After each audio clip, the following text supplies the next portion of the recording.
We're supposed to have a heat wave coming in this week, but right now it's like cloudy outside. It looks like it's gonna rain, and it's like 70 degrees. So I'm not sure what's going on. It should be warming up here pretty soon, but I would anticipate, like when I've been talking about this, but when it's hot outside and then it gets cold, usually that's when it rains. So if it's like 98 degrees in the afternoon and it suddenly drops to 80 degrees, it usually rains when that happens.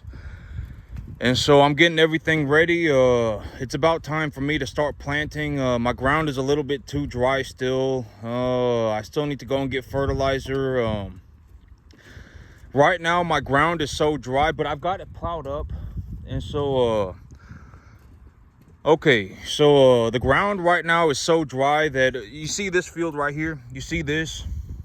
This is actually compacted because the cattle run around on it. But you see this right here? If I even if I got an inch or two of rain on this soil is so dry that the water wouldn't even go into the soil. Right? I've already talked about the big idea of soil. Right? I talk about this. I say this all the time. I use the same analogy. Right?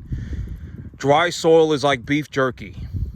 If you drop the beef jerky in a glass of water, it's not going to rehydrate immediately. It's going to take substantial amounts of time. And so even if I got 2 inches of rain on this soil right here, it's not going to put moisture in the field. But the front and the back, I've got it plowed. And so the big idea is that when it gets plowed, when you plow your field, the water goes into the soil better. The soil, more soil particulates are enveloped by the water, and so it rehydrates the soil faster. And so I would anticipate that within a week or so it's going to start raining. But it's got to stay under 85 degrees in the afternoon for the seed to germinate properly, especially if the field is this dry. And so I'm anticipating, well, if I get I can go back there and I can plow my field. I can plow it all up, and I can plow it all up. I got some grass growing in that I didn't plow up. I actually probably won't plow up that grass. I'm gonna figure out what I'm gonna do exactly over the next few days. But here within about a week or two, it's probably time for me to start drilling seed into the field. And so within probably about a week or two, I would anticipate that it starts raining. Why do I anticipate that it starts raining? You can take a look at the Weather Channel, right? And if it gets from very hot to very cold pretty rapidly, if it drops 20 degrees over the course of about 2 days, usually that's when it starts raining. And so and it's time to plant some grass. And so right now I've been taking a look at everything that's going on, and with grass season coming up in the futures markets, the cattle futures markets, everything essentially is looking like it's just about to go sideways for a prolonged period of time, at least for a year and a half. And I've been saying this too, but the only real thing that I anticipate, like when I take a look at the broader commodities markets and the broader equities markets as a whole, I don't really see any danger to the commodity markets other than something like a drought, or if the economy rolls over. And the federal government, or the government, the Fed, not the federal government, the Fed. The Fed, the central bank, is a private institution. It's not connected to the government. And so the central bank is saying that they're gonna lower interest rates. And the central bank, the whole idea of a central bank is is kind of, do I like the idea of a central bank? No, right? And if I want to say that, I can. It's a free country, right? I think that the central bank is kind of communist. The idea of having a central bank is kind of communist, because now you have a politician essentially that's essentially controlling the broader movement of the market, and I don't think that that's a good idea. It does provide stability, but it provides stability at the cost of it borderline being communism. And because, like, in a real life scenario, in a real life situation, the markets would essentially, the rates and the equities would essentially balance each other out at all times, right? If the market was heating up, then the rates would go up on their own. The government would not have to, not the government. I keep saying the government. It's not the government. It's the central bank, right? The central bank is a private institution. And so the central bank would not be raising rates. Rates would be going up on their own, right? Why would rates be going up on their own? Because the market's heating up, equities are going higher. And I've already said that the big idea of equities and the rate is that equities and the rate are essentially a counterbalance. And so with the government saying, I keep saying the government, I keep saying it is not the government, it is the central bank. The central bank is going to be lowering interest rates. Is the big news on the broader overall markets. And when the central bank lowers rates, there's only one reason to lower the rate, and that's because the economy's not doing good. And it's also going to put a cap on the broader equities markets. The bond market is substantially larger than the equities market. The bond market has the bond market can absorb a massive amount of capital. And so if the yield of the bond is going lower, if the certificate price of the bond is going higher, it's going to absorb a lot of capital, and it's probably also going to put a cap on the broader equities markets. And so and the only reason, not the only reason, but the major reason that the central bank will lower the rate is to stimulate the economy. And that essentially is just another way of saying that the economy's not doing good, and the economy's not doing good. And I actually want to talk about this today. And think about it this way. And it's like, I was saying the other day that if you're sane and sober, you should buy a gun, right? If you're sane and sober, you should buy a gun. A lot of these problems can be avoided. A lot of these problems would not have, this whole Trump assassination attempt #2, right? Like this guy, this is what I'm talking about. Like this guy had written a book about about something. And then when you listen to him talk, he talks about good and evil. And then in his book, he talked about assassinating Trump or something like that, right? It's a crazy person, right? I've already said that the big idea of good and evil is that there is no real such thing. It's not for man to decide what's good and evil, right? It's not. At the end of the day, who decides that kind of stuff? God, right? And I think that I thought it was very interesting that that this guy, he's sitting there talking about good and evil, and he wrote a book, and in that book he talked about. I'm pretty sure the people are saying that he talked about assassinating Trump. And this is what I'm saying. And if we took guns away from somebody somewhere new, right? Somebody somewhere knew this man had a gun, and and he was not right in the head. And so, we should take guns away from the crazy people. Taking guns away from normal people is not going to do anything. Like if you take my guns away, it's not going to do anything, right? It's not going to do anything. If anything, it's going to make things worse. Like why would you take guns away from people like me, right? I honestly do. I do honest work. I don't do drugs. I don't drink. I'm not saying I'm a saint, right? But I make I'm happy with my life. I'm not gonna say I'm happy with my life because I talked about this too. But I'm not like happy. I'm not sad. I'm not excited. I essentially, the best way for me to put it is that I'm just kind of okay. I don't really feel anything. I wake up in the morning and I think about what I need to do, and then I go and do it. I look to do better for myself on a regular basis. I look to do better for myself on a constant basis. That's more realistically of what my life looks like. I don't feel happy. I don't feel excited. I don't feel sad. I don't feel depressed. I don't feel anxious. I don't feel any of that stuff. Right, I just kind of just feel just okay. And so this whole Trump assassination attempt #2, and here's the thing about the economy. And I've been talking about this for a very for a pretty substantial period of time, but I've already said that there's no such thing as a middle class, right? And I know that this is going to sound horrible, but maybe if I put it this way, you'll start to understand. There is no such thing as a middle class. If you take a person in the upper middle class and you take $15,000 a year away from them, they're essentially middle class. And if you take the person in middle class and you take $15,000 a year away from them, they're essentially lower middle class. And if you take a lower middle class individual and you take $15,000 a year away from them, you essentially have a beggar, a bum. right? I mean, and here's another way to look at it. So essentially what you have is between upper middle class and a bum, you have a difference of about $45,000 a year. A beggar, like a complete homeless person. And here's another way to look at it. Like, over the last maybe 4 years, COVID happened about 4 years ago. And over the last 4 years, there was like a 20, but I mean, it was like 5%. It was like 5% inflation a year, right? It was like 5% inflation a year. I mean, we're talking about like over the last 4 years, there was probably like 15% inflation or something, 20% inflation. 15-20% inflation. It was something like that. It was like over the last 5 years, it was like 4 or 5% inflation a year. If something like that happens one more time, if there's 20% inflation over the next 5 years one more time, almost everybody is screwed. Right? I mean, almost everybody's going to get completely wrecked. And it's not going to be funny. It's not funny.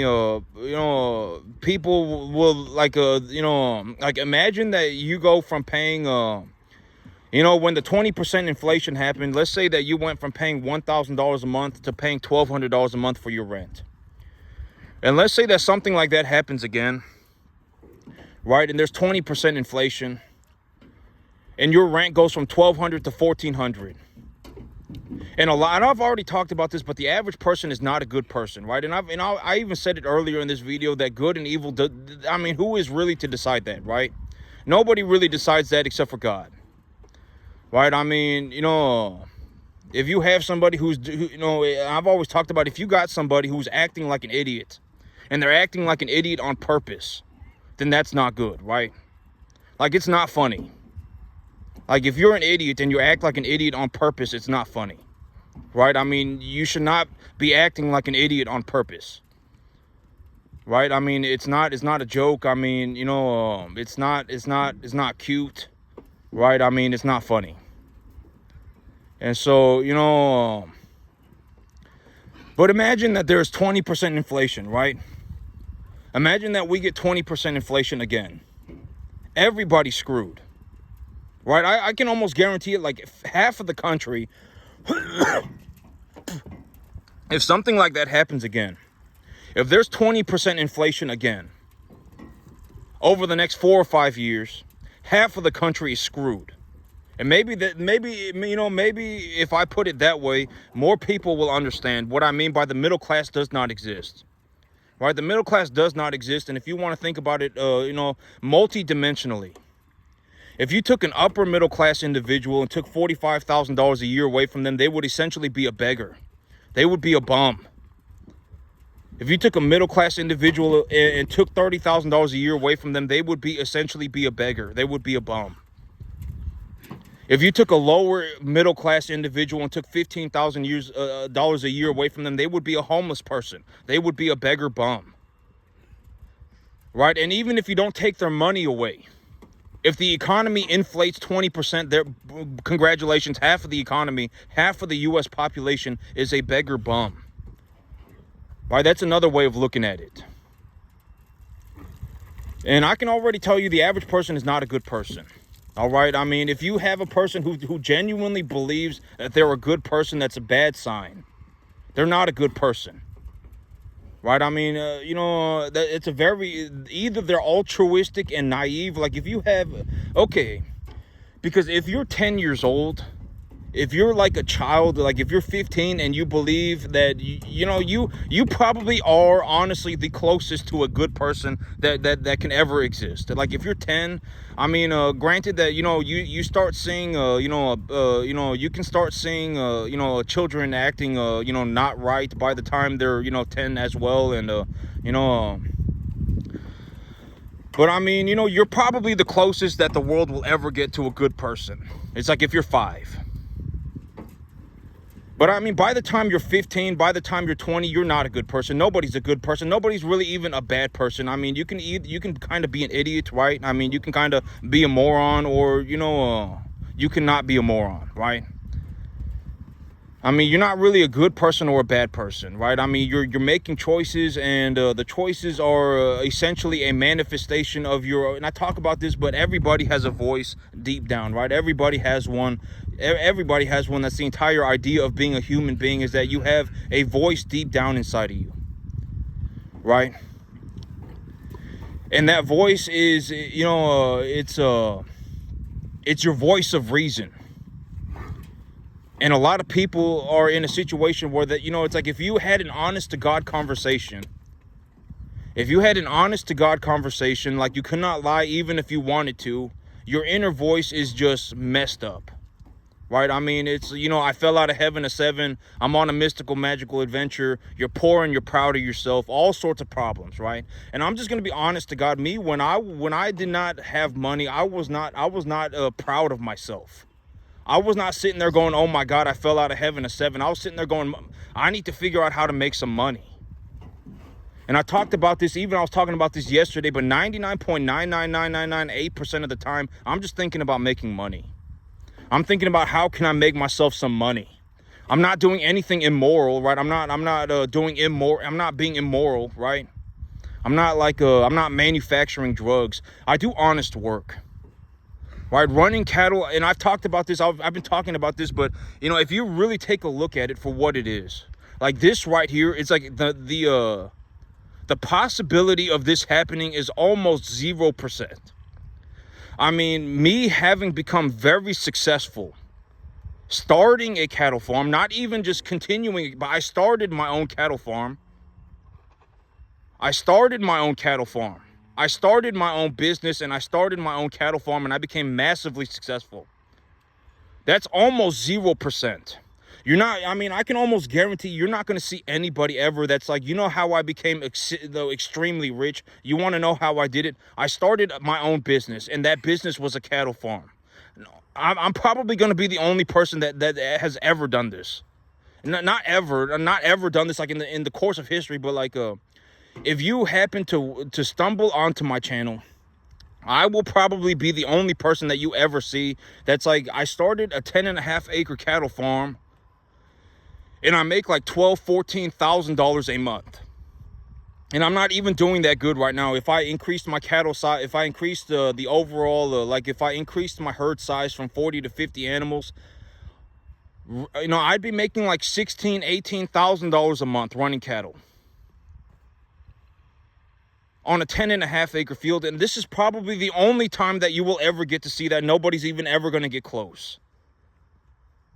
I can almost guarantee it. I would be willing to bet with everybody 50-1 right now. And if you consider it for what it is, from like an actuality standpoint, it's like I was not born a farmer, right? I had to learn how to farm.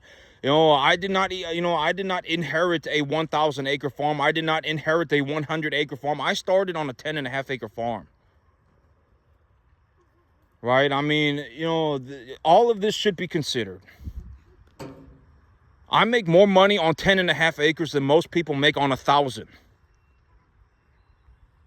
And if you don't believe me, go out and take a look around, see what the average farm looks like. Right? I mean, it's, and I've already said, like, don't sit there going, I fell out of heaven at 7 and my life's a mystical, magical journey. If you have a pair on you, then go and do it, right? I mean, because for me, it's just as hard for me to make money as it is for anybody else, right? The dollar that I make is not different, right? The dollar that I make is not different. I make the same dollar as anybody else. It's just as hard for me to make, it's just as hard for me to make $350,000 a year than it is for anybody else. It's just as hard for me to make $250,000 a year as it is for anybody else. And the reality of my situation is that I did this doing the hardest things that you could possibly, probably ever imagine. I started my own business, and my business was a cattle farm that I started on a 10.5 acre field. It was almost impossible. It was borderline impossible. And if you don't believe me, then go and do it for yourself, right? I've already shown you my numbers. I make about $12,000-$14,000 a month. I'm not even doing that good for myself. If I was really pushing my profits, I could get my profits up to about $18,000 a month. But right now, I'm not really focused on that. I'm just focused more on getting my new field squared away. Floating the cash requirements for my new field and all of that. That's more of what I'm focused on. I'm not really focused on pushing my herd size up from 40 to 50 animals right now. Starting this farm was almost impossible. And I would be willing to bet money right now. Like if I bet money with everybody 50 to 1, I would almost guarantee that this is the only time that you will ever see it. You're not ever going to see another person who's like, you know what, I started a cattle farm and became massively wealthy. You're not going to ever see it again. I can almost guarantee it. I'd be willing to bet with everybody 50 to 1. It's not possible. Like if you're watching my video and, you've, let's say that there's 500 of you watching and 100 of you are saying that you want to be a cattle farmer, right?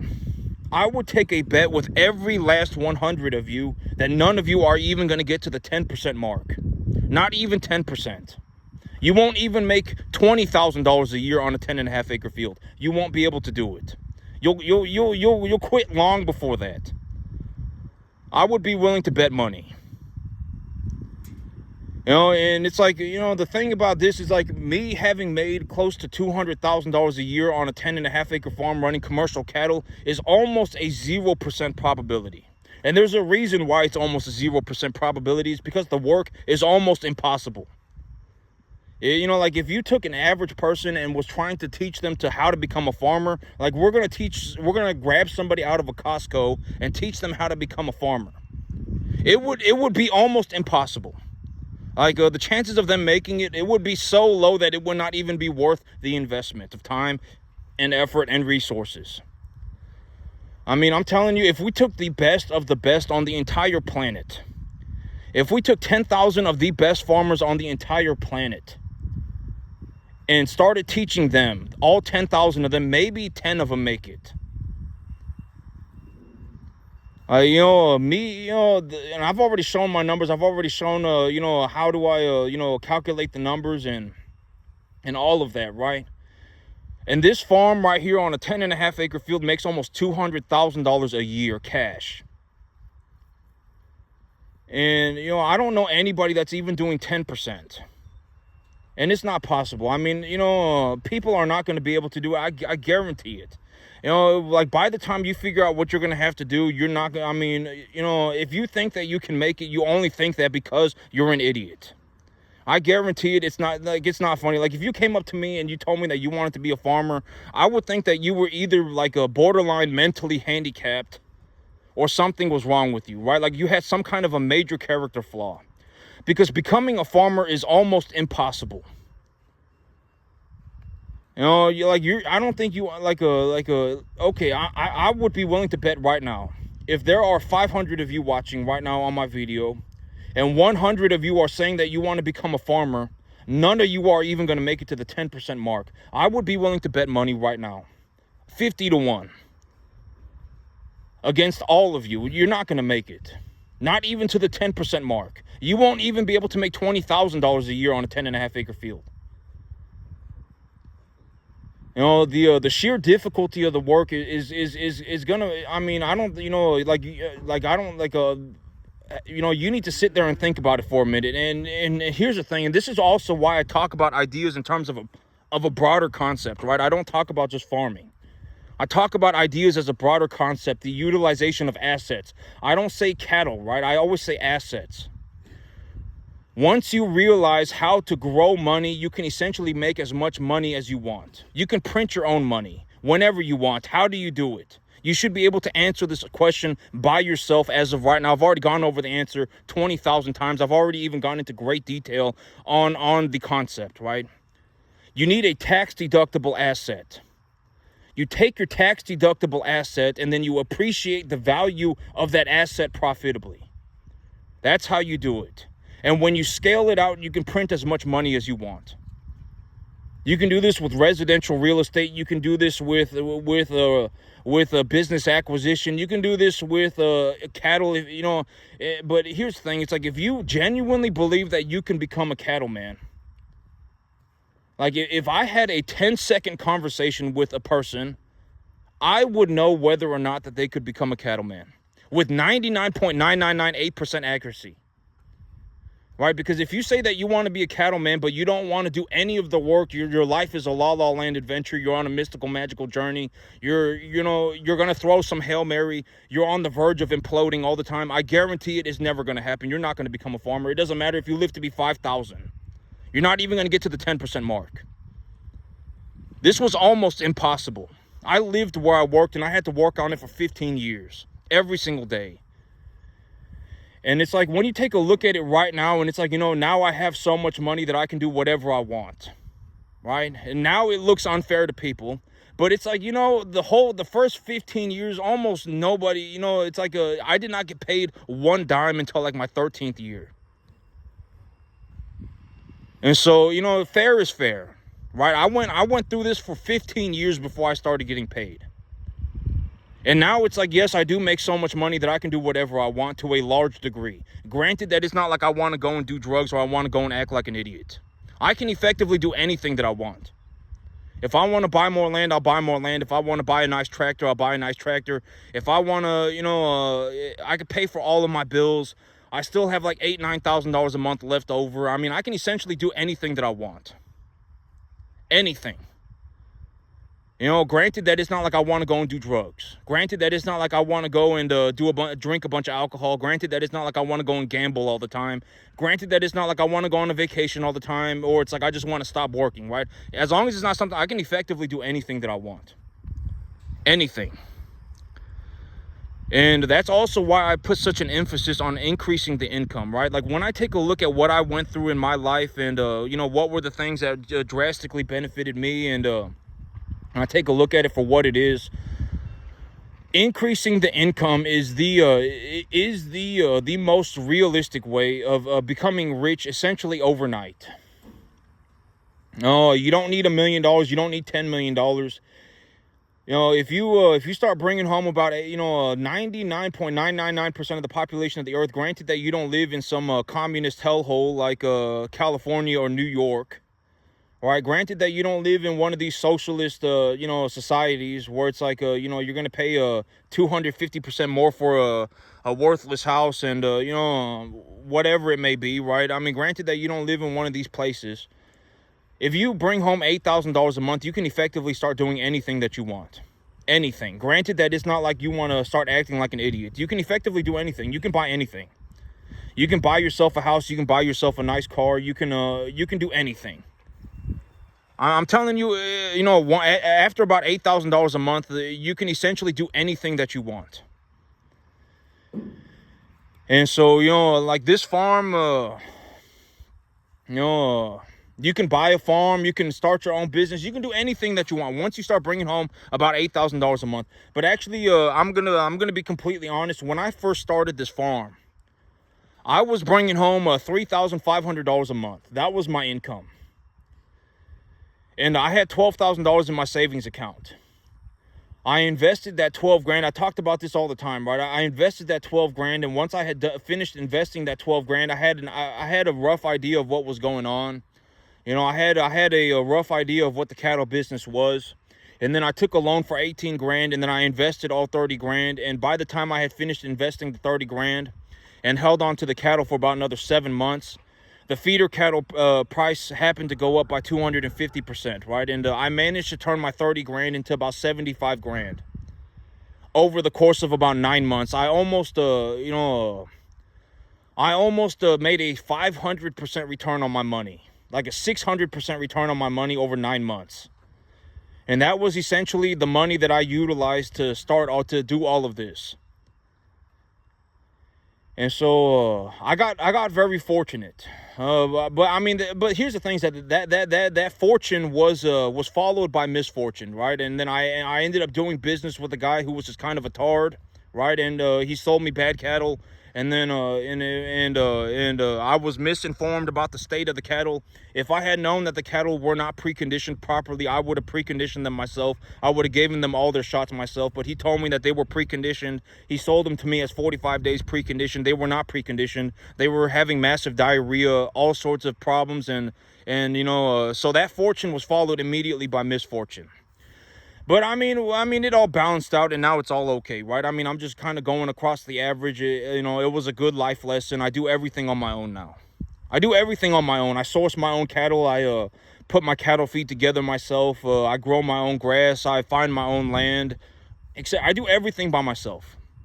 And it's worked out for me to this point. I've already said that the big idea for me is that if I get to a point where I can't do it all by myself, then I will, at that point, I will, I will consider, but I'm going to do everything by myself until I possibly can't do it anymore. And I'm not even close to being at the maximum capacity for my work limit. Like me, yep, I'm not even at the relative even close to my limit for capacity in terms of my work limit, and so I can definitely do more. I can definitely do more. But right now I'm kind of in the situation where I'm just getting my balance sheet squared away, and once I got my balance sheet squared away, I'm gonna go and get myself my new property. And so, but I was thinking about this, but if we ever run into a situation where there's another 20% inflation, and here's the thing, and it's like, why do I say things like, if you're sane and sober, you should go and buy a gun, right? Why do I say things like that? And why do I say things that they sound horrible, but when you actually think about it, it kind of just is what it is, right? Why do I say that the average middle class person is practically a bum beggar, right? And why do I say these things? And, in America, you're essentially in a country where you're surrounded by money all the time. There is no reason why half of the country should be. And I thought it was 41,000, but it's not 41,000. The median income in the country is like $37,500 a year. Median means if one person makes more and one person makes less. So that means half of the country is making about $37,500 a year.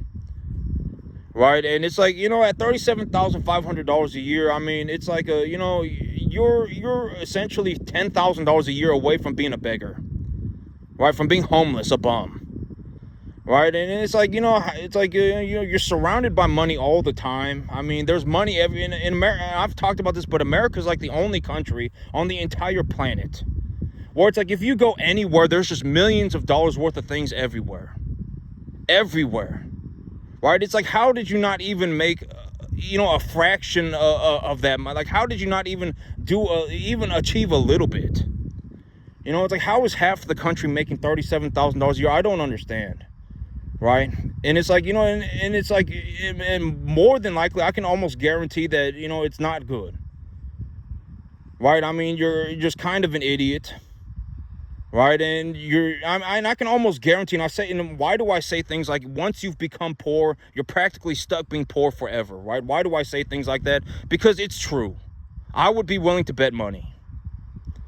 Like, once you've become poor, you're probably stuck being poor forever.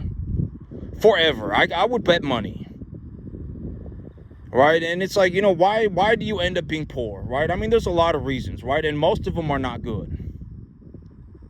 Right? I mean, it's not like you have a person who's like, oh man, I made a bunch of good decisions, and I really went out of my way to learn how to do something, and I became the best in the world, and I do honest work, and but I just happen to end up being poor, right? That's not true, right? It's like massive problems, kind of an idiot, and then boom, now you're poor. Right? I mean, and that, being poor, it's not like some funny, cute thing. Right? I mean, a lot of times, a lot of people end up being poor because of not good reasons. Right? I mean, it's not like you're a good person, you make good choices, your life is, you're doing very well for yourself, but you just happen to be poor. That's not how it happens, right? It's like, and it's like, maybe, consider this. Right? Just think about it for what it is. I mean, you're not going to have someone who's making a bunch of good choices. Oh my God, whatever it is. And it's like, okay, here's the thing. It's like, if I legitimately just say everybody is poor, and I'm going to take a bet with everybody 50-1. And I just went across the entire U.S. country, 333.4 million people, and just said everybody is poor, and I took a bet with everybody 50-1, I would be a trillionaire. I would make so much money on that bet. It would be ridiculous. Right? Almost everybody is just dirt poor. Practically a homeless person. Like, if you stopped working, no retirement, no money, just massive problems. I mean, I guarantee it. Right? And it's like, how did the country end up this way? I don't understand. Right? Like me, I managed to make $200,000 a year running commercial cattle on a 10.5-acre field in my backyard. Right? It's like, and this was like one of the hardest things that could have ever been imagined. Starting a farm is bad enough as it is. Starting a business is bad enough as it is. Me having been a first generation farmer, starting a cattle farm on a 10.5-acre field was almost a 0 percentile possibility of success. And I make almost $200,000 a year on this 10.5-acre field. Right? I mean, it's like, we should just consider it for what it is, right? And it's like, when I take a look at the average, it's like going to a Costco right now and take a look around, going to a Walmart and take a look around, right? It's not funny, right? It's not funny. It's not cute. I mean, it's essentially just a bunch of people who are 1 foot away from being a bum beggar. And I'm not making fun of you. I've already given the solution to all of the, I've already given one possible solution to all of this, right? I've already talked about this in great detail. Right? And it's like me, when I speak, at least I'm giving something useful to the world, right? It's not like I spoke and then I just turned out to be a complete idiot, right? Like if when I speak, at least I give some useful information, right? It's not like I speak and it's just like, oh my God, everything that came out of my mouth just proved that I was a complete idiot, right? But me, when I speak, at least I give useful information. How did I make my money? In terms of a conceptual idea, the way that I made my money was that I took my earned capital, I purchased a tax-deductible asset, and then I appreciated the value of that asset profitably. That's how I did it. You can do this with anything. And once you learn how to do this, you can essentially do this and print as much money as you want. I managed to make $200,000 a year on a 10.5-acre field running commercial cattle by doing this. Right? I mean, once you understand this, you can essentially do this with anything that you want. You purchase a tax-deductible asset, and then you appreciate the value of that asset profitably. I've already talked about how do you do that, right? How do you figure out the value of an asset? You find somebody who knows what they're doing, and that person can appraise the asset for you. Right? That's how you figure out the price of your asset. And so how do you appreciate the value of your asset? I mean, that's up to you. Find some way. Find some way, and once you do it, you can essentially just print as much money as you want. I mean, you can make as much money as you want. I mean, think about it this way. I'm a first generation farmer. And I started my own cattle ranch on a 10.5-acre field. And I made $200,000 a year on this 10.5-acre field. I mean, you're surrounded by money everywhere. I mean, and no, I'm not saying you should become a cattle rancher. You cannot make it as a cattleman. If you think that you can make it as a cattleman, you probably think that because you're an idiot. Running a farm is like the hardest thing that almost nobody's going to ever want to do it. It's almost impossible. The success rate is almost 0%. If you think about starting your own cattle farm, essentially you're starting a business and a farm at the same time. Your chance of succeeding is practically 0%. I guarantee it. And like, if you had somebody who could actually make it as a cattle rancher, I would know. Within 10 seconds of talking to that individual, I would know. Like, can you actually make it as a farmer? We'll find out. 10-second conversation, that's all it takes. Right? And I've always said that the big idea, the big idea is, you don't ever want to turn into, by the time you've turned into a poor person, you're pretty much stuck that way forever. I can almost guarantee it. That's the big idea. And maybe if I speak about these things, it will open your perspective. You'll be able to take a look at the world for what it is, right? Poor people are not poor because they made a bunch of good decisions, right? You don't have somebody who's a good person, right? I've already talked about, if you want to see a very good, realistic idea of somebody who's talking about good and evil, and then it turns out that they're just kind of a crazy person, look at this guy who attempted the second assassination attempt of Donald Trump, right? Look at him. I mean, he's got an interview and he talks about good and evil, right? He talks about good and evil, and I've already said that there is no, the only person that really decides what's good and evil is essentially just God, right? And and he wrote an entire book on about something, and in that book, I'm pretty sure from what I understand, he talked about or he wrote about assassinating Trump in that book, right? I mean, this is a genuine, like, this person's not right in the head, right? And so, but I'm telling you, like, if you're a sane and sober individual, you should buy a gun. You should buy a gun. If you're sane and sober, you should buy a gun. And, if you really think about it, I was actually thinking about this, but if there's 20% inflation one more time, let's say over the next 5 years, there's another 4% inflation a year for the next 5 years, almost half of the country is going to be screwed. Right, almost half. And these half that are screwed, they're not like good people, right? I mean, they're not. I mean, out of those half, I mean, even if 10% of them just turn out to be just a not good person, that's not good, right? That's 5% of the entire country, right? Even if 1% out of the 50% turn out to be not good, that's not good. Right, and like, if people start robbing and looting, and, people start burning buildings down, it's going to spiral out of control very quickly. Right, I mean, if people are like, oh my God, I can't afford food, and then now you got a mob of people that can't afford food, and they decide that they're just going to go start, raiding, they're just going to start looting grocery stores, and they said, oh, well, if we can loot a grocery store, we might as well loot this retail shop too, and all sorts of problems. And, oh, well, we might as well just go around and whatever, burn buildings. It's not funny, right? If there's 20% inflation, it's, and if it happens one more time, then, then you're essentially just screwed. Half the country is screwed. And if 1% of those half turn out to be a bad person, then it's not they turn out to be an idiot, right? I've already said that good and evil don't really exist. You just kind of have an idiot, right? And if they just turn out to be an idiot, then it's not good. And so, and also, here's another way to think about it. 6 days ago, it was 9/11, the 9/11 memorial, right? And if five guys, if a handful of dudes can hijack an airplane and fly that airplane into a building, who's not to say that a handful of dudes can't go and do the same thing somewhere else, right? I mean, who's to say that a handful of dudes can't show up at the Super Bowl and just kill 1,000 people?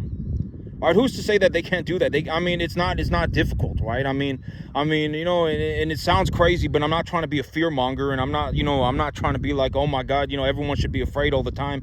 I'm not saying that, but I'm just saying, if a handful of dudes can hijack an airplane and fly that airplane into a building in America, who's not to say that can't happen somewhere else, right? I mean, it can easily happen somewhere else. It's not it's not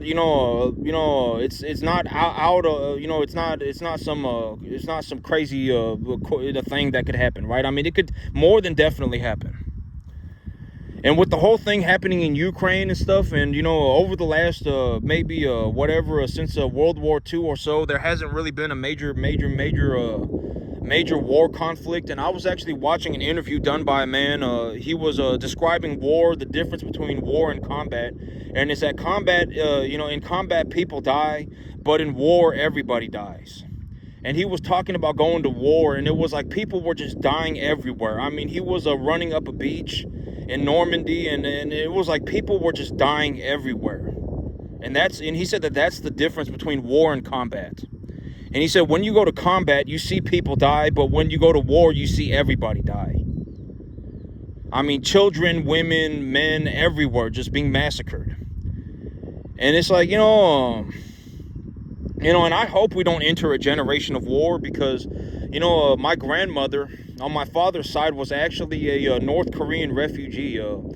She ran on foot across the Korean border when the Korean War was happening, and she managed to escape communism. And if my grandmother did not escape communism, I would not be where I am today. And so, I hope we don't enter a generation of war. I hope we don't, because I mean, over the last 30 years, there just hasn't really, over the last since maybe about World War II, there hasn't really been any major war type conflict. But a modern day war, it's like, if you really think about everybody dying, we're talking about nuclear weapons, and we're talking about like intercontinental ballistic missiles and drones, and just just people being massacred everywhere. And that's not funny, right? The water supply being poisoned, and whatever it may be, right? I mean, it's not funny. And so, and this whole thing with Russia and Ukraine's actually pushing into Russia, and it's like the whole thing, and China's looking at Taiwan, and there's all sorts of just possible conflicts that can happen everywhere. Right, and you should think about this, because you don't want to be caught with your pants down, right? I mean, you don't want to be sitting there for 15 years not ever having shot a gun, and then next thing people are just not being good, right? I mean, people are running around looting and robbing and burning things down, and who knows, right? I mean, killing politicians. I mean, who knows, right? Who knows what's going to happen? I mean, nobody knows what's going to happen, and I hope we don't enter a generation of war, but right now it looks kind of bad. This whole thing with Ukraine pushing into Russia, and China looking at Taiwan, and these guys keep trying to assassinate Trump, and Kamala Harris is a communist, and we got borderline communistic societies in America already, like California and New York. There are places in California that are borderline communist already, and there are places in New York that are borderline communist already, and it's not funny, right? And the big thing is to learn how to make money. I mean, you want to learn how to make money. If you learn how to make money, you will more than likely be better off. Being poor is not cute, and it's not funny. You're not poor because you're a good person. There's a very realistic possibility that when, and I've already said that the idea of if I said everybody's poor, and I took a bet with the entire country, all 333.4 million people, and I said everybody's poor, I would make money on that bet, even if I took it 50-1. Like, I genuinely don't understand how this happened. Like, why is it that when you go everywhere, like me, when I go into a Walmart and I take a look around, why is 100% of the people more than likely poor? When I go into a Costco and I take a look around, why is it that everybody in that Costco is practically poor? Why is it that when I go, wherever, why is it that almost everybody is borderline just completely poor? Like, I don't know. How did that happen? I don't understand. And me, I managed to make $200,000 a year running commercial cattle on my backyard. And yesterday, I did get my so this is the AR-10, and it's completely empty, and I safety checked it. I 100% safety checked my guns. And I did fire it yesterday to make sure that it's not falling off zero, and it is good to go. So this, I was having a problem with my scope, and I'll actually show y'all what I mean. But this is it's got like a clamping mechanism. You see that right there? It's this. If I separate it, it will like come off, and it's a clamp. And this clamp, if it's not on there perfectly, and if I don't screw it down perfectly, it like wedges the scope ring into like this weird position. And anytime I drop something like a feed sack on it, it will push my zero. And so I thought, but yesterday I pulled it out of my truck. I pulled this rifle out of my truck and I fired it, and it's 100% spot on. It's this thing's a tack driver. These Armalite AR-10s. Cheaper than dirt. I posted that link on where you could buy this gun for about $1,000. And this gun is very, very, very nice. It's a tack driver. The this gun right here, like you see that over there, you see the trees over there, and you see how there are gaps in that tree, and the gaps between the branches. And I would say that those gaps in the branches are probably about 275 yards away from me, about 250 yards away from me. And if I was right here firing, I could put rounds through that gap with 100% accuracy. I would not miss a single shot. Even if I just started firing right now, I would not miss a single round. You know, it's more than you know, like this gun can easily shoot 1.5 MOA at 100 yards. And so, like those branches in the trees over there, you see how there are gaps between the branches? I could put rounds through that gap with 100% accuracy from here. And you can buy this gun for about $1,000 and I really like mine. I really like mine.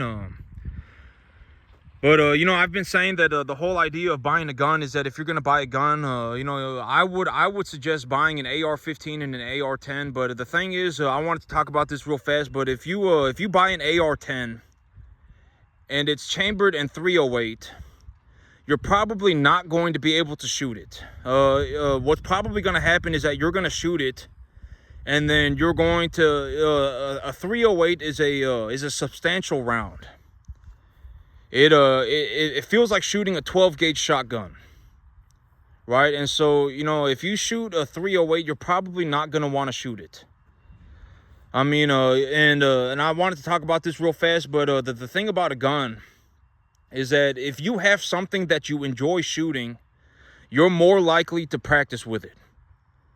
And you need to practice. You need to practice. I can almost, you know, you need to practice. If you don't practice shooting your gun, you're just going to be a safety hazard. You're not going to even be able to hit jack squat. You won't even know how your gun works. You won't be able to hit jack squat. You're essentially just going to be a safety hazard.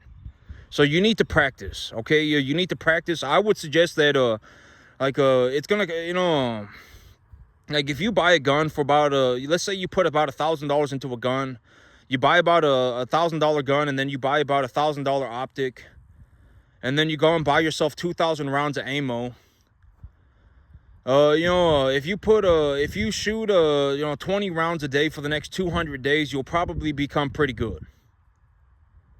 But you need to practice, and you know, and you're more likely to practice if you have a gun that you enjoy shooting. And if you try to shoot a .308 for your very first gun, like if your very first gun is a .308, you probably will not want to shoot it, because you won't have fun shooting it. The gun is it shoots like it's like firing a 12 gauge shotgun. And so you know, right now the AR-10 is you can get a real good price on one. It's probably the best deal that I've ever seen. But you know, I would suggest getting an AR-15.